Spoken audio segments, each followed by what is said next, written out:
John, why are you pro-choice? Hello. Can you hear me? Hi, John. Hey. So I'm Catholic, and abortion should never occur.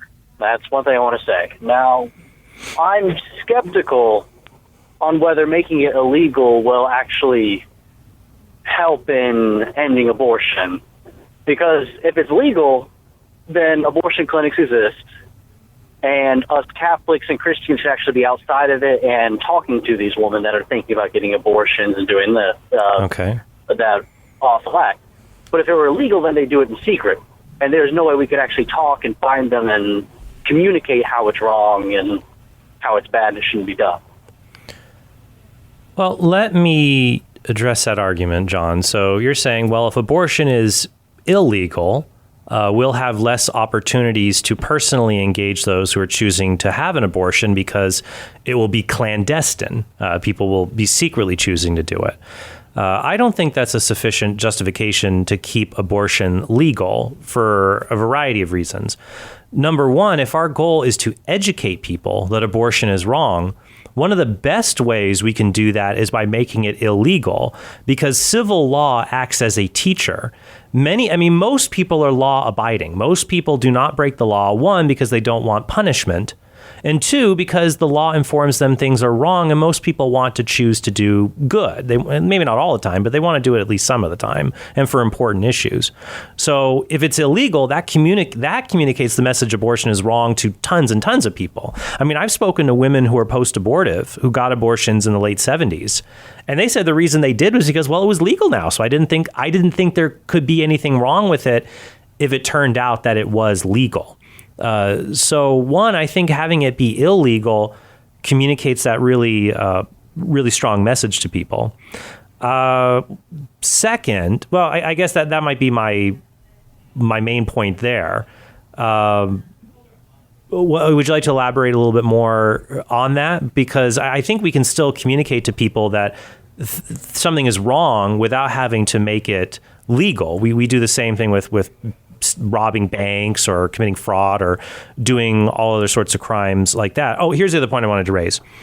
When has it helped to reduce something by making it legal? Making something legal seems to entice more people to do it rather than less. I don't know. What do you think? I don't know about that. We have a lot more people that are hooked on heroin and morphine than when it was illegal. So I'm skeptical. I think maybe I just have a worse impression of people. I think that they're more likely to do things that are wrong. And perhaps it's better if it is exposed that they're willing to do it and we can talk to them rather than sending those evil people into hiding. That way we can never actually talk to them. I think that examples using drugs, may not be the best examples. I don't know all the statistics or sociology involved with drug laws and how it affects drug use.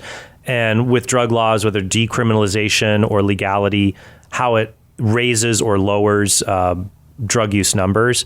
Let's stick with just actions that harm other innocent human beings. For example, making child labor illegal really does cut down on the amount of children that are sent into coal mines and stuff like that, right? Well, I disagree with that. I don't think that actually changes that. Well, hold on. Do you think the percentage of children who work in dangerous occupations now versus 100 years ago, do you think it's higher, lower, or the same percent? I don't think it's because of legality that it changed. I think it changed because jobs just got better. We don't have children working in coal mines because parents are now wealthier and their children don't have to work in coal mines. Well, they had to work in coal mines back in the day because everyone was poor and would do that or starve. Right, but I guess it seems like a general intuition to me, though, that a law that forbids something and puts a punishment will reduce the number of incidents of engaging in that behavior. That just seems to me to be common sense. Let me give you another example. If tomorrow we repealed the law that says you can't rob banks, do you think taking money out of banks that's not yours would increase? Probably.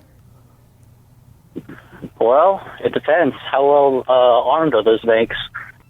Well, regardless, yes, more people will try it, of course, without a police force to prevent it, I suppose. But that being said, that's a different degree. I mean, of how to do it. I mean, well, the law restrains I get people. what you're saying. Like yeah. the law, like the reason we don't do a lot, like the reason, I mean, we do care about other drivers on the road, but usually the reason we don't speed home is because we don't want a ticket, right? Everyone I know speeds. Yeah, but they usually don't do felonious speeding, like 30 or 40 over. My point is, I think that it's clear that when it's illegal, the rates are much lower. And I can even do that empirically with abortion. For example, Western Europe has lower abortion rates than the United States. And they actually have more restrictive abortion laws than the United States, because many of them don't allow for abortion in the third trimester or even the second trimester of pregnancy, and that cuts down on the rates. Michael New is a professor in Alabama who's done a study that shows that laws even requiring parental consent and notification and waiting periods in the U.S., those laws reduce abortion incidence here. So I think if we care about the unborn, we ought to pass laws that will restrict abortion in any way possible, because that will reduce the number of children whose lives are lost. So I think that's reasonable, and I'll leave it up to our listeners to decide between the two views. John, thank you very, very much for that call. Again, if you